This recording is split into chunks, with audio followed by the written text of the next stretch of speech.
Hey, what's up everybody? This is Royce and welcome to my channel. This is part 2 of the SW-760 project video series, and here's where I'm at. I did mill out a new bracket piece here for the stock. Here's the factory one here, which was okay, but I think it was a little too much slop in it, so to speak, and this still is not perfect. It's a very common trait though on the M76 as well as any of the clones like the MK760 and these SW-760s, and I'm sure some of the Stemples and other guns that are basically clones of the Smith Wesson M76. So there's a little bit of play still, but it's definitely a lot better than it was. It's not perfect, but I made it a little bit tighter tolerances. I wish this was a little bit tighter though. This is kind of a little bit of side to side movement there. I mentioned before on the first video how I'd taken the plug here on the end of the receiver tube, and I put that on a lathe and I kind of dressed it off with a file on the edges, and then I also cleaned up that was all it was really didn't seem finished, so that'll need redone, which I'm hoping here with this part 2 to get into using the DuraCoat. I have Colt Gray, which is number 8. And then I also have my Uzi Green because I did some Uzis recently. And this is just called Uzi Green. And they come with it's a ball bearing in there. You just shake it up and mix it with some flattener and hardener. So I'm hoping to mix just a little bit of the green with the Colt Gray, and I think it'll give a really nice parkerized look to this. This powder coat finish is actually not bad on this one compared to some of them I've seen. If you look here, the previous owner, apparently they did have a sling on it because there's obvious, I don't know if you can see it there, wear marks up underneath the sling attachments. It's not bad, but it's definitely worn under there. So someone used it pretty hard, I think. I mean, or had the sling on, I guess, for either display purposes or whatever, because the rest of the gun actually does not look bad. And I have not fired this. A couple of you asked me about that. I think the previous owner, I'm hoping anyway, I'm really hoping that they have a lot of the issues worked out on, because the 3 magazines that came with this, it appeared to me that they modified to really make it work fine. And it looked to me, running through, I did have some inert ammo here, and I ran it through and kind of just put it through a couple paces, and it seemed to cycle fine. So I'm not too concerned. I just haven't had time to get to a range. So a couple you asked about the trigger guard. What I ended up doing is I kind of just pried on it a little bit and got it bent out, but mine's not as bad as some of them. If you look at photos, this is a lot more closer to an original Smith Wesson M76 opposed to a lot of the SW-760s you see from Special Weapons. It's a really odd, it's not really flat here. It goes right into an arc, and it's really ugly looking. So I don't think I'm going to end up making a new one. I think I'm just going to leave it alone because it's actually it's not bad. I just kind of kept bending on it and manipulating it until I got it to be almost parallel with the bottom of the receiver.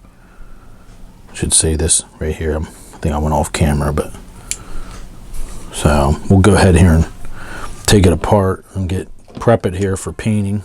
So what we're going to do next is we'll go ahead here and this also I dressed off too. This had some sharp edges on this long bolt that runs up through the back here. This is what was this, 14 millimeter. The nice thing is you can put a socket on it.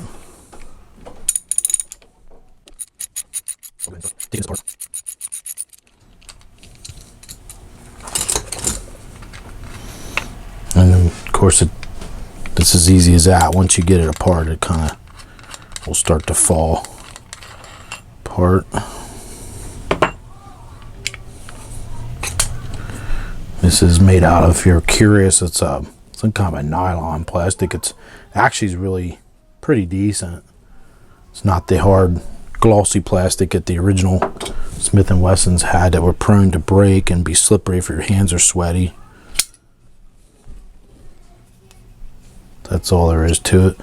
From what I read, the original, you could swing around. You could swing, that's why this was riveted. Swing the trigger guard around if you had thick gloves on, and you could use it in the winter time.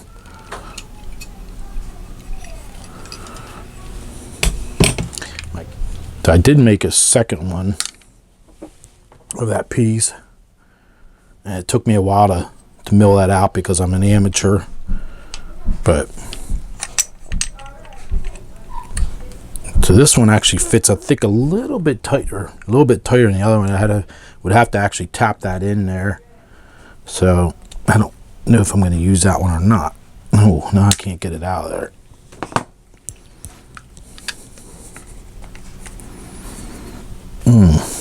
Great. Holy cow, that was tight.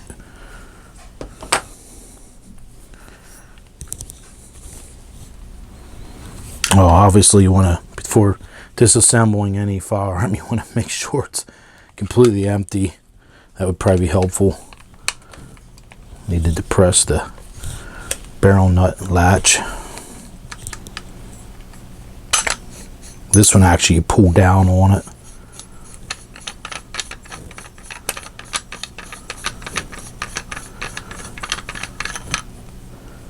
And it's got these knurls, ridges in there. That's what this tooth down here actually holds it on from spinning off.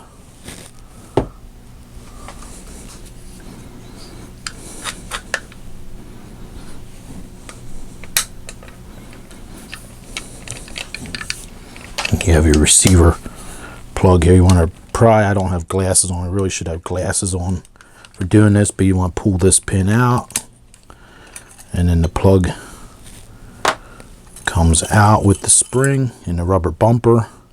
I did see someone modified the rubber bumper, I noticed on there. And then you can slide back. There's another spring here. I guess it's the firing pin spring. Pull your charging handle out, and then the bolt.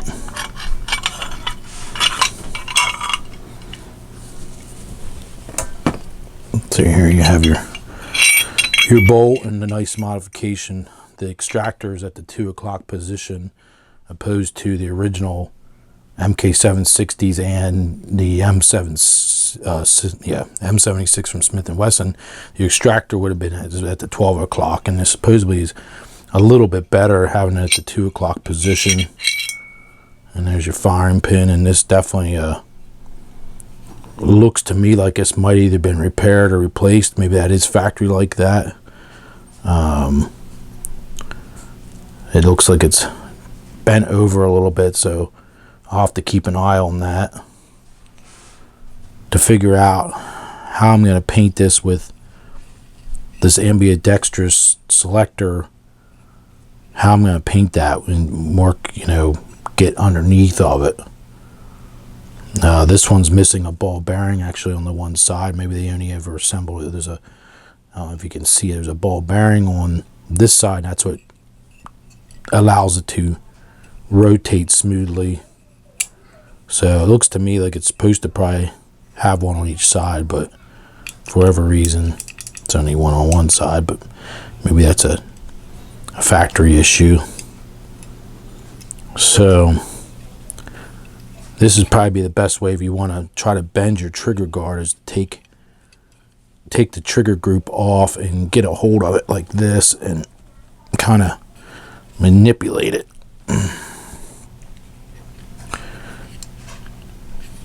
But mine's not as too bad, so I probably won't really mess with making a new one, because that actually looks pretty decent. Some of the photos are horrendous though. Some of them are just really cheesy. And then what I'll do is probably just clean everything up with brake cleaner and shoot it. I'm not going to paint the grip, obviously. That'll stay the stock black, which looks pretty nice.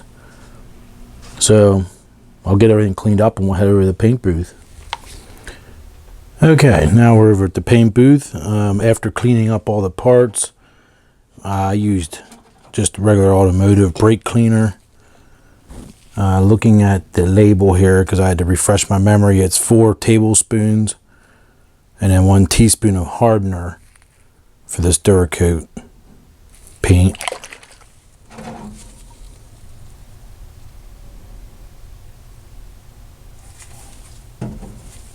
I don't know why I'm trying to use my left hand, because I'm not great with my left hand. So there's 1 tablespoon. I believe this mix is only good for 24 hours. So you gotta work fairly quickly. If you plan on doing 2 or 3 coats, which I do. I think on my Uzis I did 3 coats. So there's 3 tablespoons, and then I'm going to do 1 of the Uzi Green, which is basically, it's like a dark olive green.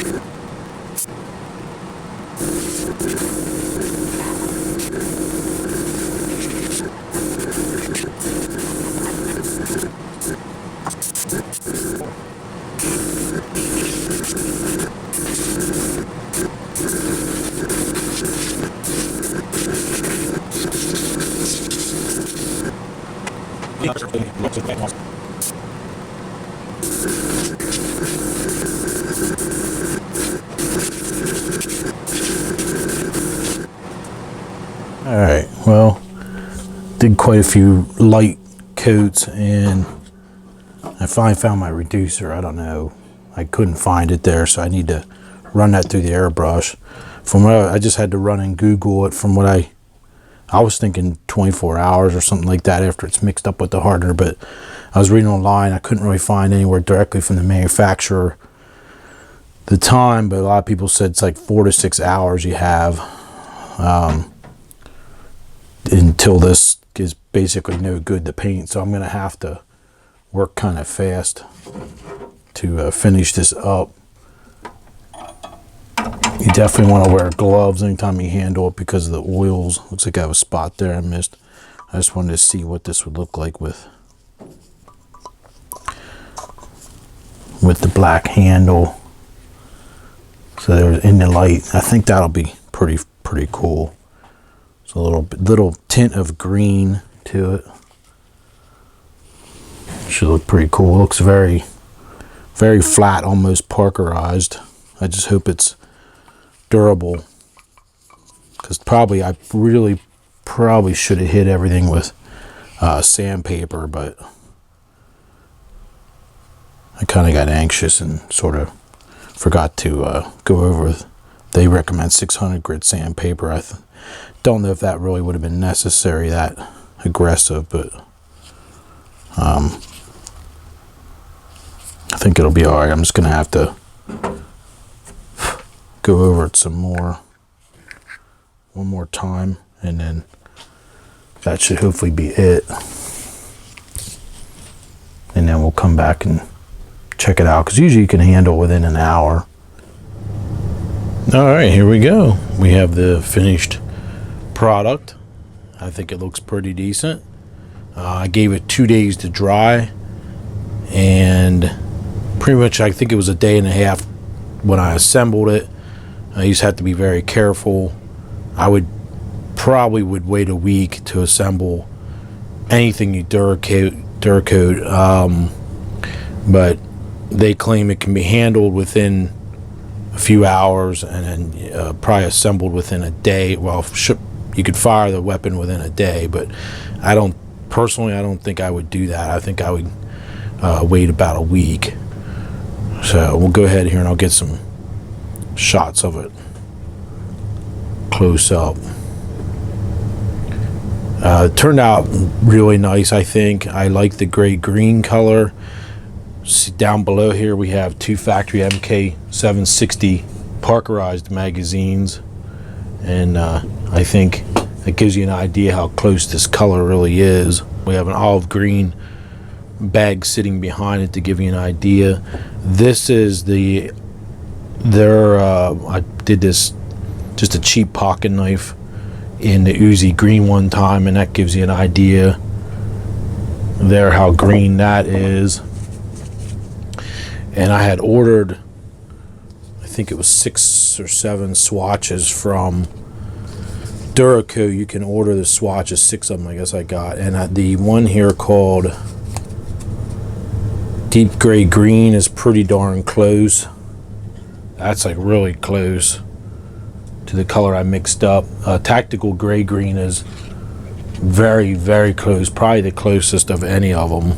You may not look it on video, but really close. This is Swedish K Green, which is a olive, I guess you want to say, color. This one is Magpul Foliage Green. This one is ACU Gray Green, which is really pale. Kind of glad I didn't order that one, sight unseen. German Olive Gray, this one is. It's not too bad, but also very light color.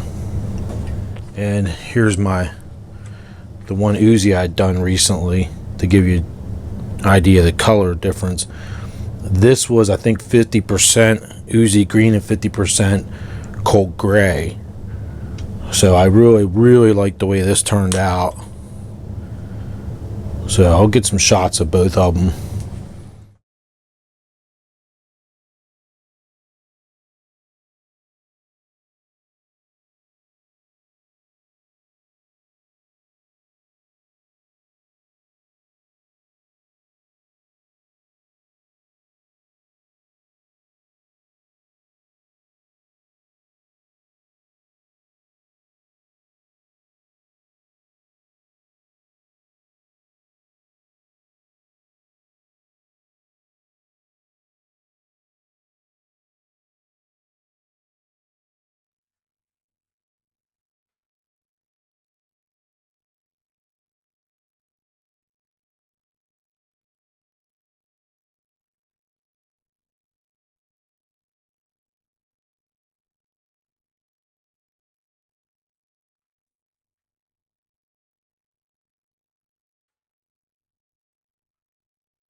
I did spray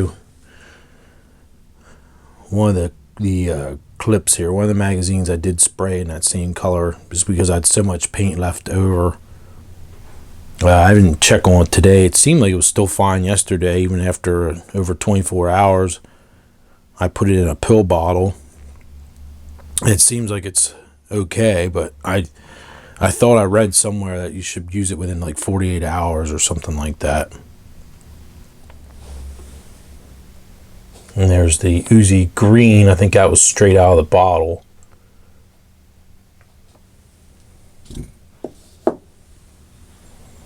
I'm pretty happy with it. I'm not sure how durable it's going to be. I kind of wish I could have got a 4th or 5th coat on. I think it was 3 or 4 fine coats that I did with the airbrush on it. I really, really wish I could have done it a little bit heavier. I think that airbrush I used was just way too small for a project this big. It seemed fine for the Uzi, but this one was probably kind of pushing it a little bit. So I'm pretty happy with it. You guys have to let me know what you think. I love the Parkerized look a lot better than the glossy powder coated black, which was from what I read, it wasn't actually an option on them. Not sure if that was later or earlier ones that there was an option, but I didn't care too much for that. It was just too shiny for me. It was well done, but I think this looks a lot more correct to the original color of the Smith Wesson M76s.